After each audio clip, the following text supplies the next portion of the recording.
সূরা বাকারার অপর আয়াতে আল্লাহ তাআলা বলেন ওয়ালিকুল্লি ওয়াজহাতুন হুয়া ওয়াল্লিহা ফাসতাবিকুল খায়রাত। প্রত্যেক মানুষের একটা মূল লক্ষ্য উদ্দেশ্য থাকে, প্রত্যেকটা মানুষের একটা মূল কাজ থাকে। ওয়ালিকুল্লি ওয়াজহাতুন হুয়া ওয়াল্লিহা ফাসতাবিকুল খায়রাত। প্রত্যেকের কাজ তো থাকবেই, কিন্তু প্রত্যেকটা মানুষ যেন ফাসতাবিকুল খায়রাত হচ্ছে নেক আমলের মধ্যে প্রতিযোগিতা করে, নেক কাজের মধ্যে প্রতিযোগিতা করে। রাসূলুল্লাহ সাল্লাল্লাহু আলাইহি ওয়াসাল্লাম হাদিসের মধ্যে বলেন বাদিরু বিল আ'মালিস সালিহাত। তোমরা নেক আমলের মধ্যে পরস্পরে কি করো? প্রতিযোগিতা করো। আজকে আমরা আমাদের প্রতিযোগিতা হলো কে কার চেয়ে বেশি দুনিয়া কামাই করতে পারে, কে কার চেয়ে বেশি ধন সম্পদ অর্জন করতে পারে, কে কার চেয়ে বেশি দুনিয়াতে সফলতা অর্জন করতে পারে। এটাই হলো আমাদের প্রতিযোগিতার আজকে মূল লক্ষ্য উদ্দেশ্য। অমুকে একটা বাড়ির মালিক হয়েছে, আমি কিভাবে দুইটা বাড়ির মালিক হতে পারি। অমুকে ৫ তলা বিল্ডিং এর মালিক, আমি কিভাবে ১০ তলা বিল্ডিং এর মালিক হতে পারি। এই প্রতিযোগিতা আজকে আমাদের মধ্যে। অথচ সাহাবায়ে কেরামের মধ্যে ছিল নেক আমলের প্রতিযোগিতা, কে কার চেয়ে বেশি নেক আমল করবে, এই প্রতিযোগিতা ছিল সাহাবায়ে কেরামের মধ্যে।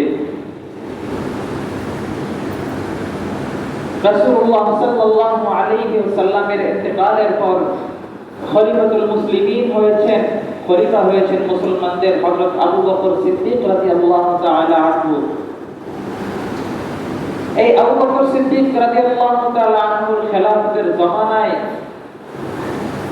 ওনার যে খেলাফত পরিচালনার যে কেন্দ্র ছিল, ওনার যে অফিস ছিল, এই অফিসের মধ্যে একটা লিস্টি ঝুলানো ছিল যে ওনার এলাকার মধ্যে কোন এলাকায় কতজন ইয়েতিম সন্তান আছে, কতজন বিধবা অসহায় মহিলা আছে, এগুলোর একটা লিস্ট ঝুলানো ছিল। সাহাবায়ে কেরাম হযরত আবু বকর সিদ্দিক বা খলিফাতুল মুসলিমিন ওনার কাছে গিয়ে বলতেন যে আমি কোন মানুষের খেদমত করতে চাই, মানুষের কল্যাণে কিছু কাজ করতে চাই। তখন উনি এই লিস্টি থেকে একজনের নাম বা ওনার এলাকার কাছাকাছি একজনের ঠিকানা দিয়ে দিতেন যে যাও তুমি ওই অমুক বিধবা মহিলার অথবা অমুক ইয়েতিমের কি করো, তুমি খেদমত করো, তার জন্য তার অসহায়ত্ব দূর করে দাও। কেননা হাদিসের মধ্যে আছে রাসূলুল্লাহ সাল্লাল্লাহু আলাইহি ওয়াসাল্লাম বলেন যে ইয়েতিম এবং বিধবার লালন পালনকারী এই দুইজন জান্নাতে আমার সাথে এই দুই আঙ্গুলের মতো, অর্থাৎ আমার সাথে এমন ভাবে থাকবে। এজন্য সাহাবায়ে কেরামের প্রতিযোগিতা ছিল যে ইয়েতিম এবং বিধবাদের সাহায্য সহযোগিতার জন্য যারা করতে পারে তারা এই ব্যাপারে তারা প্রতিযোগিতা করত। তো একদিন হযরত ওমর ফারুক রাদিয়াল্লাহু তাআলা আনহু উনি হযরত আবু বকর সিদ্দিক রাদিয়াল্লাহু তাআলা আনহুর দরবারে এসে বললেন যে আমাকে একজন মহিলার ঠিকানা দিন, আমি যার খেদমত করতে পারি, যার বাড়ির কাজকর্ম আমি করে দিব। তখন হযরত আবু বকর সিদ্দিক রাদিয়াল্লাহু তাআলা আনহু ওনার বাড়ির কাছাকাছি কোন একজন বিধবা বুড়ি মহিলার ঠিকানা দিয়ে দিলেন। পরদিন ফজর নামাজ শেষে হযরত ওমর ফারুক রাদিয়াল্লাহু তাআলা আনহু ওই মহিলার বাড়িতে গেলেন। ওই বৃদ্ধা মহিলার বাড়িতে গিয়ে দরজায় কড়া নাড়লেন এবং বললেন যে হে আম্মা জান, যে আপনার বাড়ির যে সমস্ত কাজকর্ম আছে এই কাজকর্মগুলো আমাকে দিন, আমি আপনার কাজকর্মগুলো করে দেই। তখন ওই বৃদ্ধা মহিলা বলল যে প্রতিদিন এক আল্লাহর বান্দা এসে আমার বাড়ির কাজকর্মগুলো যে করে দেয়, সে কাজকর্মগুলো করে আজকে চলে গেছে। হযরত ওমর রাদিয়াল্লাহু তাআলা কখন গিয়েছেন? ফজরের পরে। কখন গিয়েছেন? ফজর নামাজের পরে। ফজর নামাজ পড়ে গিয়ে উনি যখন বললেন যে আপনার বাড়ির কাজকর্মগুলো আমি করে দেই, তখন ওই মহিলা বললেন যে যেই আল্লাহর বান্দা প্রতিদিন আমার কাজগুলো করে দেয়, সে আমার বাড়ির কাজগুলো করে চলে গিয়েছে। তো ওমর রাদিয়াল্লাহু তাআলা আনহু ফিরে আসলেন, দ্বিতীয় দিন উনি ফজরের আযানের সাথে সাথে উনি ওই বুড়ি মহিলার বাড়িতে গেলেন এবং গিয়ে বললেন যে আপনি আপনার বাড়ির কাজকর্মগুলো আমাকে দিন, আমি বাড়ির কাজকর্মগুলো করে দিই। ওই দিনও বুড়ি সেম উত্তর দিলেন যে যেই আল্লাহর বান্দা আমার বাড়ির কাজকর্মগুলো করে দেন সে আজকেও কাজকর্মগুলো শেষ করে চলে গিয়েছে। তৃতীয় দিন হযরত ওমর রাদিয়াল্লাহু তাআলা আনহু ফজরের ওয়াক্ত হওয়ার পূর্বে তাহাজ্জুদের সময় ওই বুড়ির বাড়িতে গেলেন এবং গিয়ে পূর্বের দিনের ন্যায় আবারও বললেন এবং বুড়ি উত্তর দিলেন যে আমার বাড়িতে যেই আল্লাহর বান্দা কাজ করে সেই আল্লাহর বান্দা কাজ করে চলে গিয়েছে। তিন দিন এরকম হওয়ার পর যে প্রথম দিন হযরত ওমর রাদিয়াল্লাহু তাআলা আনহু ফজরের পরে গেলেন, দ্বিতীয় দিন ফজরের আযানের পরে গেলেন, তৃতীয় দিন তাহাজ্জুদের সময় গেলেন। তাহাজ্জুদের সময় যাওয়ার পরেও দেখলেন যে ওই কাজ যে করার সে করে চলে গেছে। তখন হযরত ওমর রাদিয়াল্লাহু তাআলা আনহু টনক নড়ল যে কোন আল্লাহর বান্দা যে সে এত রাতে এসে মধ্যরাতে এসে বুড়ির বাড়ির কাজকর্ম করে দেয়া যায়। তখন পরদিন হযরত ওমর রাদিয়াল্লাহু তাআলা আনহু রাতের কিছু অংশ অতিক্রম হওয়ার পর ওই বুড়ির বাড়ির পাশের কোন একটা ঝোপে গিয়ে নিজেকে লুকিয়ে রাখলেন, আত্মগোপন করলেন যে তিনি দেখবেন যে কোন বান্দা কোন আল্লাহর বান্দা এই বুড়ির বাড়ির কাজ করে দেয়। যখন দেখলেন যে মধ্যরাতে একজন যুবক খুবই সন্তর্পণে মৃদুভাবে হেঁটে আসছে এই বুড়ির বাড়ির দরজার দিকে, তখন ওমর রাদিয়াল্লাহু তাআলা আনহু লাফ দিয়ে বের হলেন। ওনার ইচ্ছা ছিল বলবেন যে কে তুমি, বেরিয়ে দেখলেন যে ওই লোক ওই আল্লাহর বান্দা আর কেউ না বরং খলিফাতুল মুসলিমিন হযরত আবু বকর সিদ্দিক রাদিয়াল্লাহু তাআলা। শুধু এটাই নয়, এটা দেখে হযরত ওমর রাদিয়াল্লাহু তাআলা বললেন যে হে খলিফাতুল মুসলিমিন, আপনি সারা দিন রাষ্ট্রীয় প্রশাসনিক খেলাফতের কাজকর্ম করেন, এই সারাদিন বিভিন্ন রাষ্ট্রীয় কাজে ব্যস্ত থাকার পর রাতের বেলা যে কাজগুলো আছে, মানুষের খেদমতের যে বিষয়গুলো আছে, এগুলো তো আমাদের জন্য ছাড়তে পারেন, আমাদেরকে কিছু দিতে পারেন। তখন হযরত আবু বকর সিদ্দিক রাদিয়াল্লাহু তাআলা বললেন যে হে ওমর, আমার কবরে তো আমাকেই যেতে হবে, সুতরাং আমার আখিরাতের পাত্র আমাকেই অর্জন করতে হবে।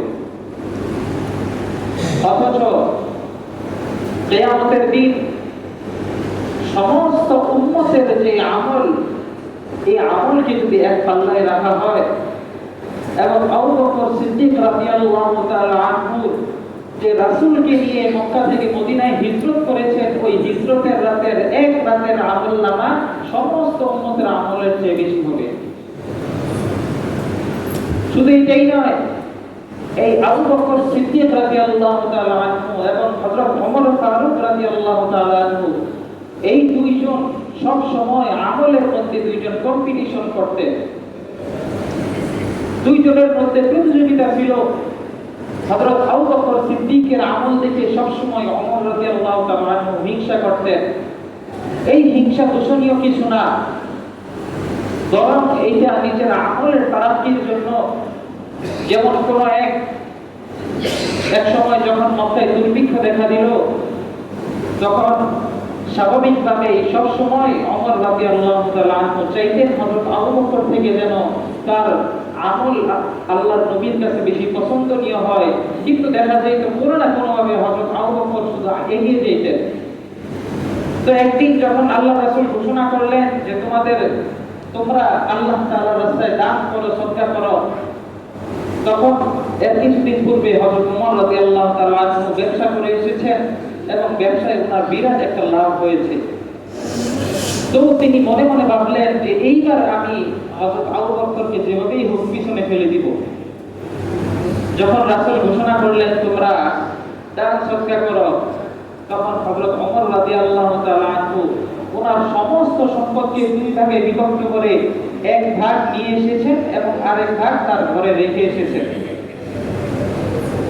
আসার পরে নবী করিম সাল্লাল্লাহু আলাইহি ওয়াসাল্লাম জিজ্ঞাসা করলেন, হে ওমর, তুমি তোমার পরিবারের জন্য কতটুকু সম্পদ রেখে এসেছো? তখন হযরত ওমর জবাব দিলেন, যে পরিমাণ সম্পদ আমি নিয়ে এসেছি এই পরিমাণ সম্পদ আমি আমার পরিবারের জন্য রেখে এসেছি। তখন নবী করিম সাল্লাল্লাহু আলাইহি ওয়াসাল্লাম হযরত আবু বকর সিদ্দিককে জিজ্ঞাসা করলেন যে হে সিদ্দিক আকবর, তুমি কি পরিমাণ সম্পদ তোমার পরিবারের জন্য রেখে এসেছো? তখন হযরত আবু বকর সিদ্দিক জবাব দিলেন যে আমি আমার পরিবারের জন্য আল্লাহ এবং তার রাসূলকে রেখে এসেছি।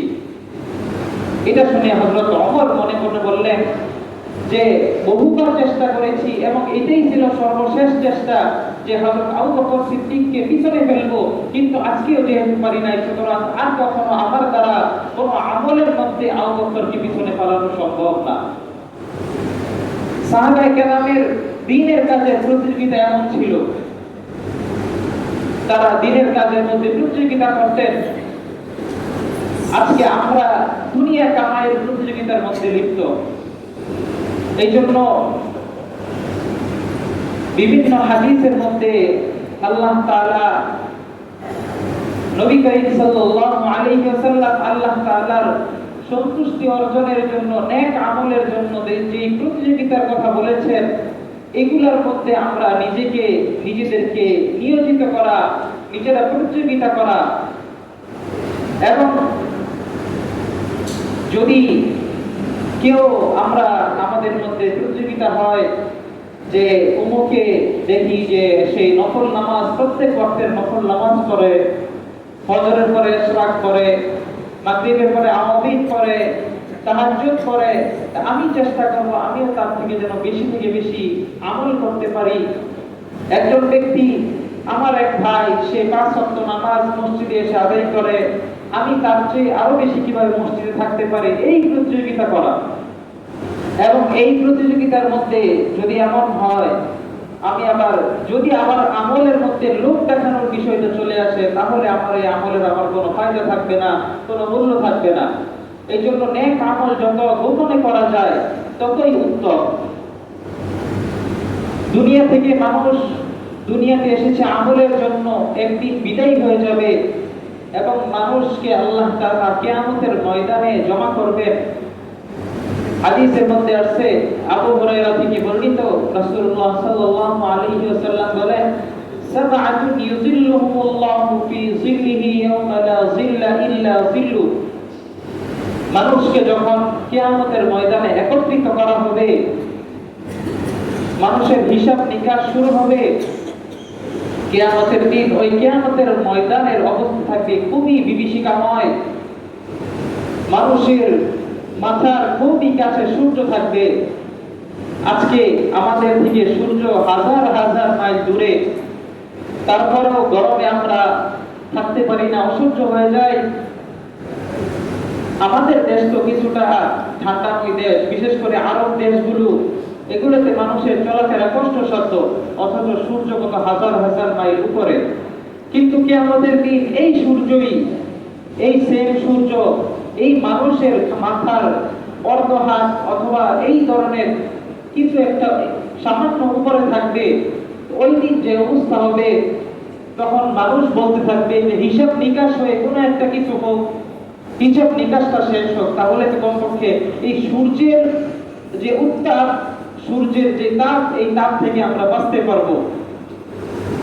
কেননা মানুষ তখনও পর্যন্ত জাহান্নামের যে বিভীষিকাময়, সেটার সম্মুখীন হবে না। এই জন্য মনে করবে এটাই মনে হয় সর্বোচ্চ শাস্তি। এই জন্য মানুষ এই সূর্যের তাপ থেকে পরিত্রাণ পাওয়ার জন্য ছটফট করতে থাকবে। ওই দিনের ব্যাপারে হাদিস, রাসূলুল্লাহ সাল্লাল্লাহু আলাইহি ওয়াসাল্লাম বলেন, সাবআতুন ইউযিল্লুহুমুল্লাহু ফি যিল্লিহি ইয়াওমা লা যিল্লা ইল্লা যিল্লু। যে 7 শ্রেণীর ব্যক্তি আছে, যে 7 শ্রেণীর ব্যক্তি কিয়ামতের যে বিভীষিকাময় অবস্থা আছে, এই অবস্থা থেকে তারা রক্ষা পাবে। অর্থাৎ ওই দিন আরশের ছায়ার নিচে 7 ধরনের ব্যক্তিকে আল্লাহ তাআলা ছায়া দান করবেন। ইমামুন আদিল, এক নম্বর হলো ন্যায়পরায়ণ বাদশা। যে ব্যক্তি কোন একটা রাষ্ট্রের মালিক হবে, রাষ্ট্রের বাদশা হবে, সে তার প্রজাদের সাথে উত্তম আচরণ করবে, ন্যায় আচরণ করবে, ওই ব্যক্তি, ওই বাদশা কিয়ামতের দিন ওই আরশের ছায়ার নিচে ছায়া পাবে। 2 নম্বর হলো ওয়াশাবুন নাশাআ ফি ইবাদাতিল্লাহ।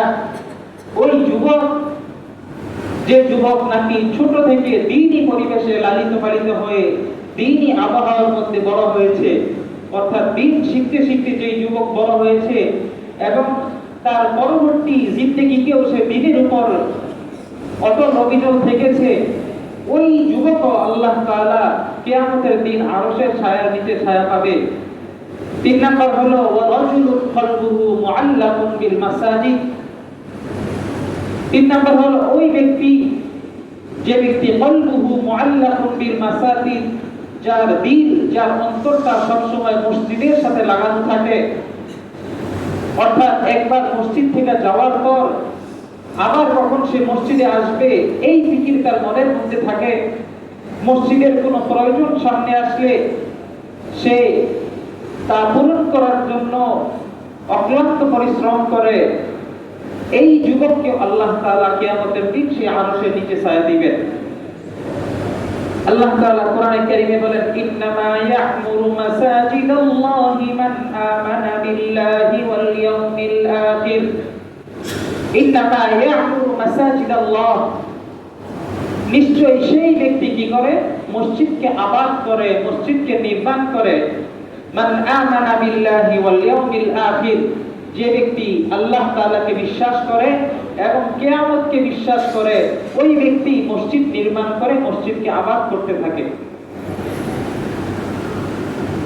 মসজিদ আবাদ, মসজিদ এটা আল্লাহ তাআলার ঘর।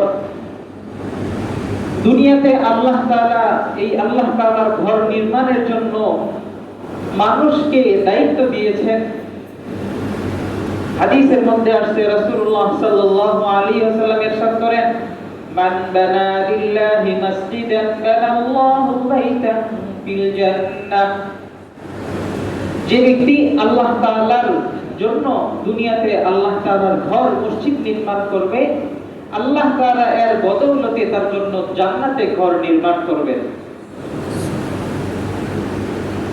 দুনিয়াতে যেই সমস্ত এই মসজিদ শুধুমাত্র নামাজের জায়গা নয়, বরং মসজিদ ইসলামের প্রাণ কেন্দ্র।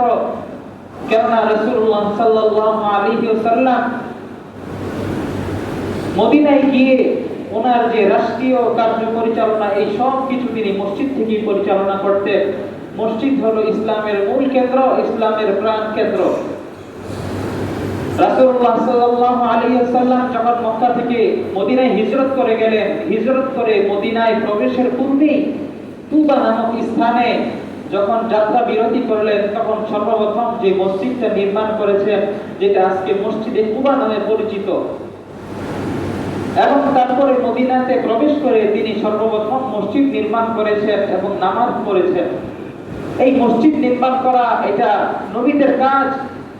আল্লাহ তাআলা নবীদের সমস্ত কাজ, আল্লাহ তাআলা এই শেষ নবীর উম্মত, যেহেতু আর নবী আসবেন না, এই জন্য নবীওয়ালা যত কাজ আছে এই সমস্ত কাজ এই শেষ নবীর উম্মতদেরকে আল্লাহ তাআলা দিয়েছেন, এই উম্মতের দায়িত্বের মধ্যে দিয়েছেন। আজকে যদি আমরা ইচ্ছা করি যে পৃথিবীর মধ্যে সর্বশ্রেষ্ঠ মসজিদ হলো মক্কাতুল মুআজ্জামা, যেটা হযরত ইব্রাহিম আলাইহিস সালাতু ওয়াস সালাম এবং ওনার ছেলে ইসমাঈল আলাইহিস সালাতু ওয়াস সালাম নির্মাণ করেছেন। মসজিদে নববী, মসজিদে কুবা, যেগুলো আমাদের নবী মুহাম্মদুর রাসূলুল্লাহ সাল্লাল্লাহু আলাইহি ওয়াসাল্লাম নির্মাণ করেছেন, এই সমস্ত মসজিদে আমি চাইলেও দান করতে পারবো না। কারণ এই সমস্ত মসজিদ সব কিছুই সৌদি সরকার সরকারিভাবে পরিচালনা করেন। এই জন্য দেখবেন যে সৌদি সরকার তাদের নামের শেষে, আমরা যেমন নামের শেষে লকব লাগাই যে সভাপতি অমুক সংগঠন, সহসভাপতি অমুক সংগঠন, এই সৌদি সরকার যারা বাদশা হয় তারা তাদের নামের শেষে লাগায় খাদিমুল হারামাইন শরীফাইন, অর্থাৎ দুই হারামাইন, অর্থাৎ মসজিদুল মক্কা এবং মসজিদুল নববী, এই দুই মসজিদের খাদেম হিসাবে তারা নিজেদের নামের লকব লাগায়। এই সমস্ত মসজিদে যেমন কোন এক হাজী সাহেবকে এক ব্যক্তি যে মক্কায় যেতে পারে নাই, সে বলছিল যে আমার পক্ষ থেকে বা আমি মসজিদের হারামে কিছু টাকা দান করতে চাই। কিন্তু মসজিদুল হারাম বলেন, মসজিদুল নববী বলেন বা মসজিদে কুবা বলেন, এই সমস্ত মসজিদে আমাদের মতো এই দান নেওয়ার সিস্টেম নেই। বরং ওই সমস্ত দেশের মসজিদগুলোকে সরকারিভাবেই সরকারি অর্থায়নে এগুলোর কাজকর্ম সমাধাকরণ হয়ে থাকে। এই জন্য সর্বোচ্চ আমি চাইলে এতটুকু দান করতে পারবো মসজিদুল হারামে, যে অনেকে কি করে ওই একটা কোরআন শরীফ কিনে মসজিদুল হারামে দান করে থাকে বা মসজিদুল নববীতে দান করে থাকে। এই সমস্ত মসজিদে অনেক মানুষ তারা কি করে কোরআনে কারীম তেলাওয়াত করে। এই এই এতটুকু দানের সুযোগ শুধু আছে, কিন্তু আমাদের জন্য খুশ খবরই, আমাদের জন্য খুশ নসিব, আল্লাহ তাআলা এই যে আমাদের মসজিদ, এই মসজিদটা কোনো সরকারি অর্থায়নে হয় নাই, বরং আমাদের মসজিদটা হয়েছেই হলো আমাদের 10 জনের 5 জনের টাকায় এই মসজিদটা নির্মাণ হয়েছে।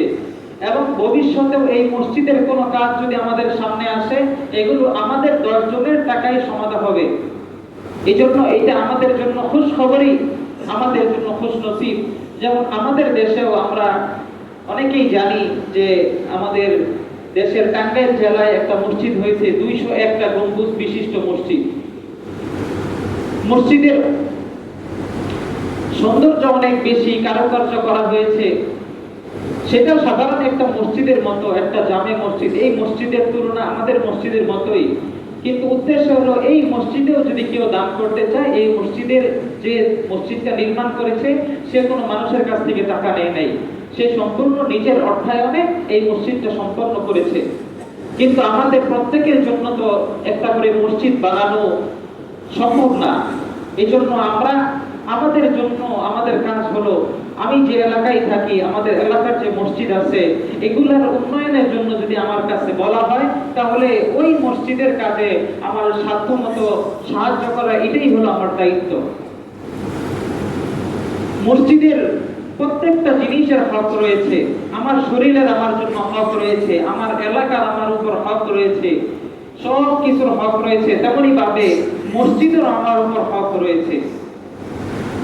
যেমন আমি যদি কোনো মসজিদে নামাজ পড়তে যাই, ধরি আমি আজকে বাজার মসজিদে নামাজ পড়লাম, ওইখানে গিয়ে আমি ইস্তেঞ্জা করলাম, ওযু করলাম, নামাজ পড়লাম, তো আমার জন্য দায়িত্ব হলো ওই বাজার মসজিদের দান বক্সে কিছু পরিমাণ দান করে আসা। কেননা মসজিদের আমার পিছনে তার ইস্তেঞ্জার ব্যাপারে আমার পিছনে ব্যয় হয়েছে, আমার পিছনে মসজিদের পানি ব্যয় হয়েছে, আমার পিছনে মসজিদের কারেন্ট ব্যয় হয়েছে। এই জন্য এতটুকু পরিমাণ দান করে আসা এটা আমার দায়িত্ব, কর্তব্য। না করে আসলে কোনো গুনাহ নাই, কিন্তু আমার কর্তব্য হলো এইটা। ঠিক তদ্রুপ আমার এলাকার মসজিদের যে কাজগুলো অসম্পূর্ণ আছে, আমার মসজিদের কাজ যেগুলো বাকি আছে, এগুলোও যদি মানে সামনে এগিয়ে নিয়ে যাওয়া, কাজটা সমাধান করার জন্য আমার পক্ষ থেকে যথাসাধ্য চেষ্টা করা, এটাও আমার কর্তব্য। যদি আমি মসজিদের কাজ না করি, মসজিদ যেহেতু আল্লাহর ঘর, এটার কাজ কখনোই বাকি থাকবে না।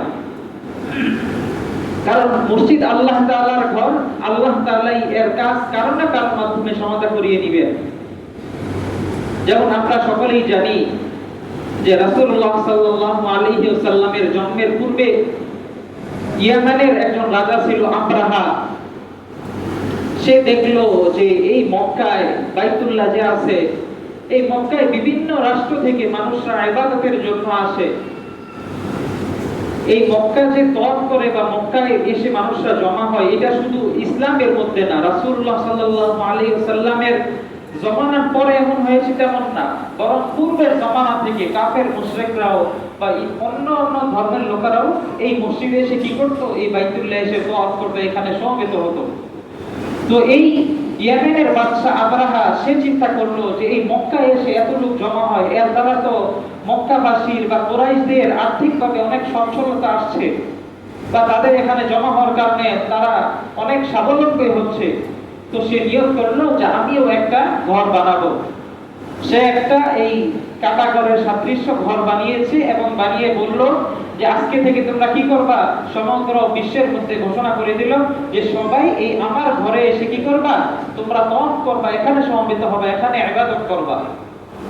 কিন্তু দেখা গেল যে তার কথায় কেউই কর্ণপাত করলো না, বরং সবাই পূর্বের ন্যায় এই মক্কায় এসে কি করলো, মক্কায় এসে ইবাদত করে তওয়াফ করে এখানেই জমা হয়। তখন সে তার বিশাল হস্তি বাহিনী এবং এক বাহিনী নিয়ে মক্কার দিকে রওনা হলো।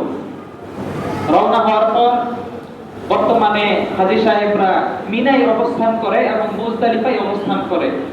এই মিনা এবং মুজদালিফার মাঝখানের একটা পাহাড়ের গিরিখাত আছে বা পাহাড়ের পাদদেশ আছে। যেটাকে এইখানে এসে এরা জমা হলো। জমা হয়ে এই আব্রাহার হস্তি বাহিনী তারা কি করলো, তারা প্রথমেই যে মক্কাবাসীর উপর আক্রমণ করবে এরকম না, বরং তারা চাইলো যেন মক্কাবাসী তাদের উপর প্রথমে আক্রমণ করে। এই জন্য তারা কি করলো, প্রথমে খোঁজ লাগাইলো যে এই মক্কার প্রধান নেতাকে বা এই মক্কাতুল মুকাররমার যে বাইতুল্লাহ আছে এই বাইতুল্লাহ পাহারাদারকে। আর তখন বাইতুল্লাহ পাহারাদার ছিল আমাদের নবীজি সাল্লাল্লাহু আলাইহি ওয়াসাল্লামের দাদা আব্দুল মুত্তালিব। তখন এই আব্রাহা তার লোক পাঠিয়ে এই আব্দুল মুত্তালিবের উটের পালকে ধরে নিয়ে গেল। তখন সে ভাবলো এতে ক্রোধান্বিত হয়ে মক্কার কুরাইশরা কি করবে, ওই আব্রাহার বাহিনীর উপর হামলা করবে। তখন সে প্রতি হামলা করবে এবং হামলা করতে এসে এই বাইতুল্লাহকে ধ্বংস করে দিবে। তখন দেখা গেল যে এই আব্দুল মুত্তালিবের উট ধরে নিয়ে যাওয়ার পর আব্দুল মুত্তালিব একাই ওই আব্রাহার বাদশার কাছে গেল। তখন আব্রাহা দেখে অবাক হলো, সে ভেবেছিল যে সে দলবল নিয়ে সৈন্য সামন্ত নিয়ে এসে আসবে, কিন্তু আব্দুল মুত্তালিব একা আসলো। তখন জিজ্ঞাসা করলো, তুমি কি জন্য এসেছো? তখন বলল যে আমি আমার উটের পাল নেওয়ার জন্য আসছি। তখন বলল, তুমি তোমার উটের পাল নেওয়ার জন্য আসছো, আর আমরা তো তোমাদের বাইতুল্লাহ বা মক্কা ধ্বংস করতে এসেছি। তখন আব্দুল মুত্তালিবের জবাব ছিল যে এই উটের পালের মালিক হলাম আমি, আর ওই যে বাইতুল্লাহ বা মক্কা এই ঘরের মালিক হলো আল্লাহ তাআলা। সুতরাং আমার দায়িত্ব হলো আমার উট বুঝে নেওয়া, আর ঘর যার সেই আল্লাহ তাআলা ঘর রক্ষা করবে। সুতরাং আব্দুল মুত্তালিব তার উট নিয়ে আসলো। এরপরের ঘটনা আমরা সকলেই জানি যে আল্লাহ তাআলা আবাবিলকে পাঠাইছেন এবং প্রত্যেকটা ছোট ছোট পাখির মুখে একটা করে পাথর দিয়ে দিয়েছেন, এবং এই পাথর দ্বারা আল্লাহ তাআলা এই হস্তি বাহিনী আব্রাহার হস্তি বাহিনীকে আল্লাহ তাআলা ধ্বংস করে তার ঘরকে আল্লাহ তাআলা হেফাজত করেছেন। তো বোঝানোর উদ্দেশ্য হলো যে দুনিয়ার যত ঘর আছে, লামাসজিদুন উসসিসা আলা তাকওয়া, যদি এই ঘর তাকওয়ার উপর থাকে, মসজিদ আল্লাহ তাআলার ঘর, এই মসজিদের যে উদ্দেশ্য এই উদ্দেশ্য যদি সঠিক থাকে, তাহলে আল্লাহ তাআলা এই ঘরকে বাকি রাখবেন না। ঘরের যত প্রয়োজন আছে আল্লাহ তাআলা কোনো না কোনো ভাবে এই প্রয়োজনকে পুরো করে নেবেন। আমার এবং আপনার যদি তকদির ভালো থাকে, নসিব ভালো থাকে, তাহলে হয়তো আল্লাহ তাআলা আমার আপনার দান, আমার আপনার সম্পদ এই মসজিদের কাজে লাগাবেন। আর যদি আমার আপনার তকদির খারাপ থাকে, তাহলে হয়তো আল্লাহ তাআলা আমার আপনার সম্পদকে মসজিদের জন্য কবুল করবেন না। এইটাই হলো আমাদের। এই জন্য আল্লাহ তাআলার কাছে দোয়া করব, আল্লাহ তাআলা যেন আমাদের হালাল সম্পদকে আল্লাহ তাআলার ঘরে ব্যয় করার জন্য আল্লাহ তাআলা তৌফিক দান করেন।